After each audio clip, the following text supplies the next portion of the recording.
বুধবার ভোরে বিলুনিয়া পিয়ারবাড়ি থানার সামনে বাইক চালক সৌমেন শীলের কাছ থেকে একটি পিস্তল উদ্ধার হয়। আপনাদের আরো একবার জানিয়ে রাখি, এই মুহূর্তের সবচেয়ে বড় খবর, বুধবার ভোরে বিলুনিয়া পিয়ারবাড়ি থানার সামনে বাইক চালক সৌমেন শীলের কাছ থেকে একটি পিস্তল উদ্ধার হয়। জানা গেছে তার বাড়ি বরপাথরি এলাকায়। তাকে জিজ্ঞাসাবাদ করে পরবর্তী সময় প্রসেনজিৎ দাস নামে আরো একজনকে আটক করা হয়।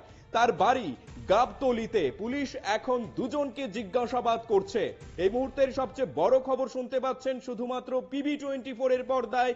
বুধবার ভোরে বিলুনিয়া পিয়ারবাড়ি থানার সামনে বাইক চালক সৌমেন শীলের কাছ থেকে একটি পিস্তল উদ্ধার হয়। জানা গেছে তার বাড়ি বরপাথরি এলাকায়। তাকে জিজ্ঞাসাবাদ করে পরবর্তী সময় প্রসেনজিৎ দাস নামে আরো একজনকে আটক করা হয়। তার বাড়ি গাবতলিতে। পুলিশ এখন দুজনকে জিজ্ঞাসাবাদ করছে।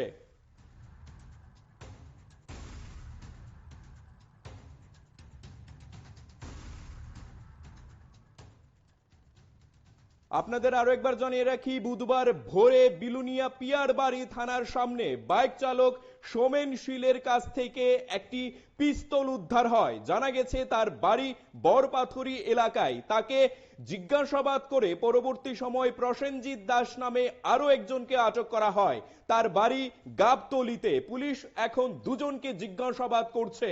এই মুহূর্তের সবচেয়ে বড় খবর শুনতে পাচ্ছেন শুধুমাত্র PB24 এর পর্দায়। বুধবার ভোরে বিলুনিয়া পিয়ারবাড়ি থানার সামনে বাইক চালক সৌমেন শীলের কাছ থেকে একটি পিস্তল উদ্ধার হয়। জানা গেছে তার বাড়ি বরপাথরি এলাকায়।